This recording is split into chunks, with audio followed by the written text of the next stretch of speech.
നമസ്കാരം. U S president Donald ട്രംപും Russian president Vladimir പുടിനും തമ്മിലുള്ള നിർണായക കൂടിക്കാഴ്ച അവസാനിച്ചു. 3 മണിക്കൂറോളം നീണ്ട ചർച്ചയിൽ സമാധാന കരാറായില്ല.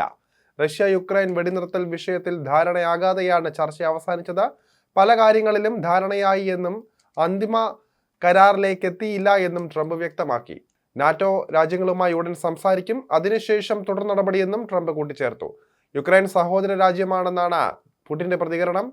റഷ്യയ്ക്ക് പല ആശങ്കകളുണ്ടെന്നും പുടിൻ പറഞ്ഞു.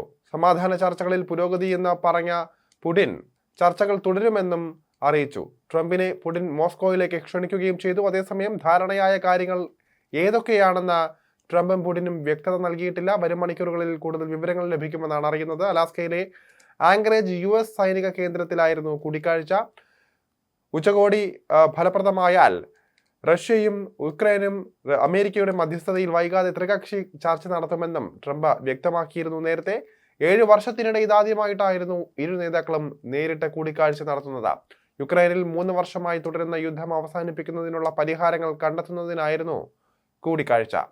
ചർച്ച ഫലം കാണുകയാണെങ്കിൽ റഷ്യയുടെ മേൽ അമേരിക്ക ചുമത്തിയിട്ടുള്ള ഉപരോധങ്ങളും റഷ്യയിൽ നിന്ന് എണ്ണ വാങ്ങുന്നതിന്റെ പേരിൽ ഇന്ത്യക്ക് മേൽ ചുമത്തിയ ശിക്ഷ തീരുവയിലടക്കം മാറ്റമുണ്ടായേക്കുമെന്ന റിപ്പോർട്ടുകൾ ഉണ്ടായിരുന്നു.